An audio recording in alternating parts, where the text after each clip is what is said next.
You ever hear the phrase starving artist? Well, it's true. There are a lot of starving artists out there.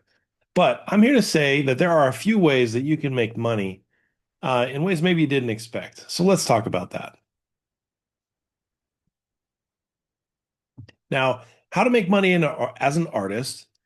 Let's take a look at our possibilities. Van Gogh, great example of a very talented artist who was very unsuccessful in his lifetime. So his art wasn't really discovered, promoted, or even sold until well after his death. Now, what does that mean? Does that mean that's what we're in for? We're going to make our art in obscurity and never get anywhere with it, and someone else is going to profit or benefit from what we do? I hope not. I want to find ways to do it now. Success is sometimes the outcome of a whole string of failures. That's a great quote and kind of explains the difficult process of creativity, but I'm here to say that we can try something else. So let's say you are that artist, and what you're doing is you're working on this beautiful work. You put all of this time into an original that you're going to sell because you want to make a little money. Well, how much can you possibly sell that one piece for to make a good living? Well, this Scream by Edvard Munch made $120 million in 2012, but guess what? He didn't get a penny. It was bought by collectors uh, at an auction, and lots of art is bought and traded this way. So that's really not a practical way to look at the art world. Also, there are not enough hours in the day to figure out a way to charge by the hour or to make stuff or to do whatever to get to that decent, sizable income that you're looking for. Here's a quote by J. Paul Getty: "The key to wealth is learning how to make money while you sleep." So, what are the ways that an artist can actually do that? I like looking at Shepard Fairey as an example. He's someone who is an eclectic artist, a street artist, a graffiti artist who started out by following his vision and posting and painting and painting his way through uh, the world, gaining an audience. But along the way, he started merchandising. He made a brand and he sells his t-shirts, he sells his posters, and he found a way to profit from copies of his work. So what's better? Let's say I want to make $25,000. Is it better to sell one painting a year for $25,000? Or is it possible, or is it more likely that I could sell 1,000 t-shirts for $25 or 1,000 somethings for $25? That really is what I'm getting at. We need to figure out a way to mass produce or to promote or to sell our work in multiple formats. That's how we're going to lead to a decent side income. So, as any artist or designer out there, maybe you're working staff or you're freelance or you're, working with someone.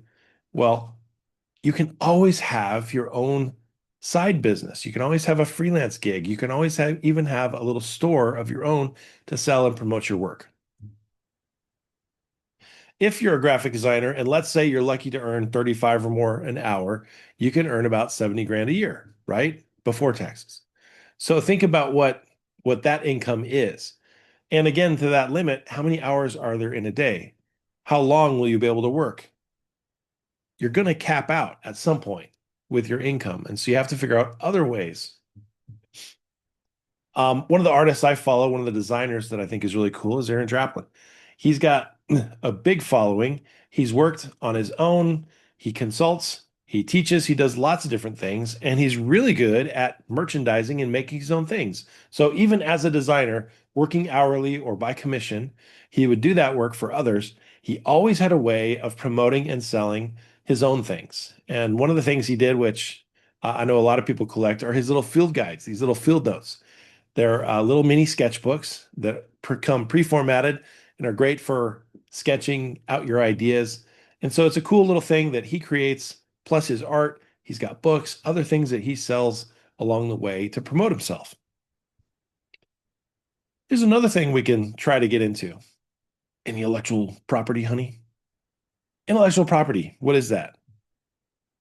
Well, I know a lot of artists, such as Travis Hansen, who work really hard at creating their own stories, their own characters, their own licensable merch.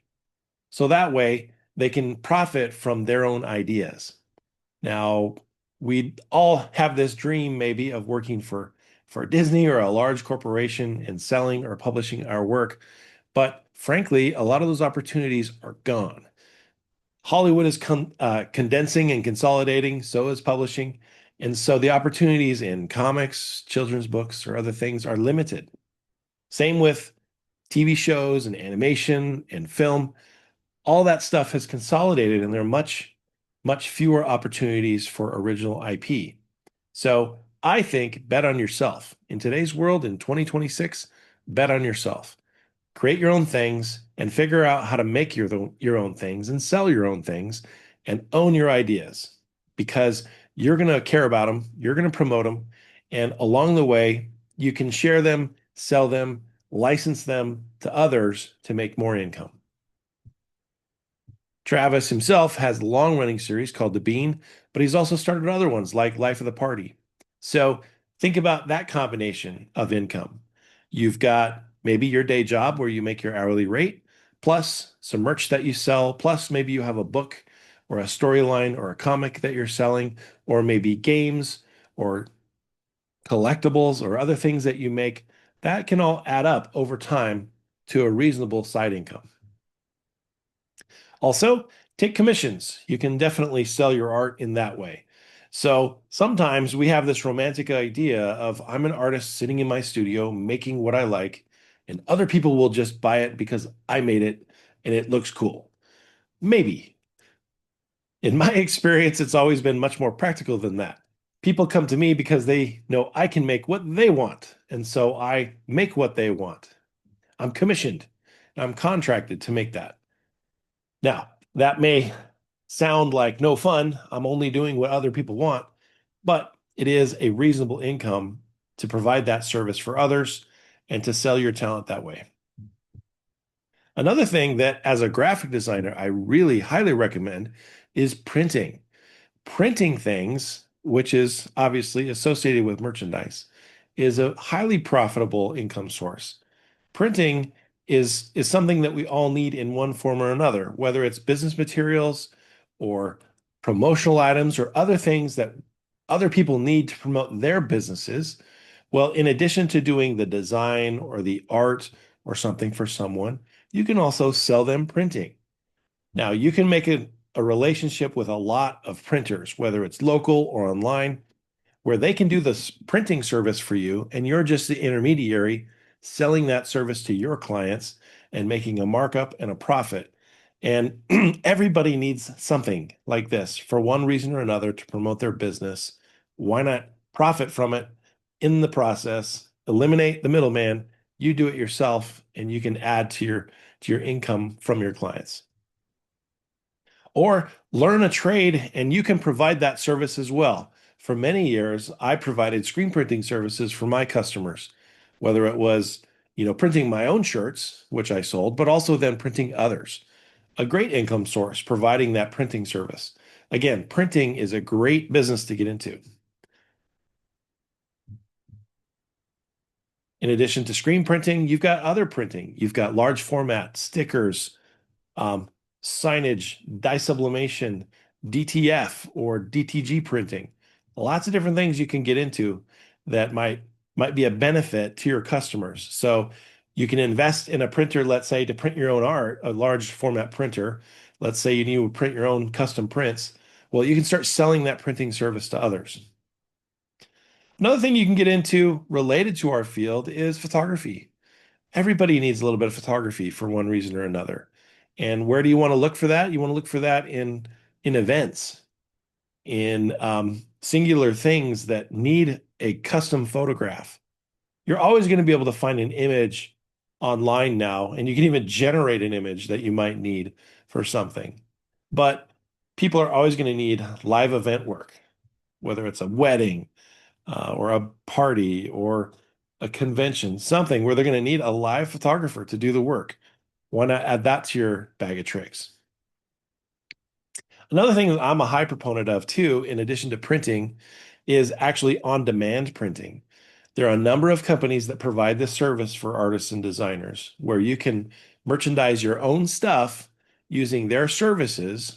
So, for example, Redbubble will provide you with a website where you can sell your artwork on merchandise that they create, that they make.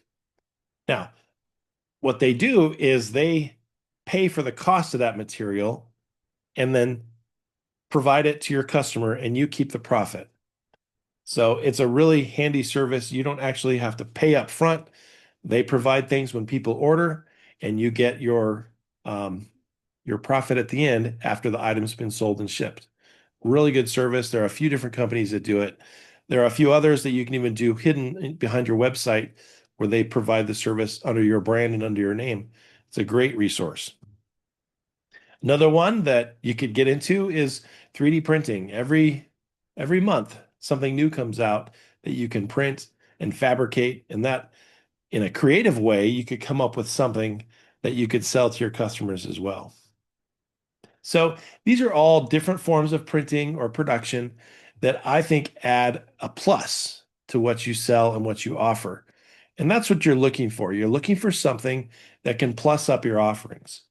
Of course, you want to sell your creative, but that's limited to what you can sell per hour or per project price. But if there's something in addition, like printed items or fabricated items that you can sell along with that, you've increased the amount of money that you can make. Um, I have a student who has a wrap business that we were talking about, printed wrap, car wrap business. What a cool thing to do, where you can take your design and then also provide that installation process for your customers. So you're selling the printing, you're selling the design, and you're selling the installation, and you've just tripled your income. All right, so those are some ideas. Maybe one of those will work for you. And if there's another, hit me up. Tell me in the chat. I'd love to hear about it. And I'd love to share. Also, if you are looking for some training, check my courses below and link with me online.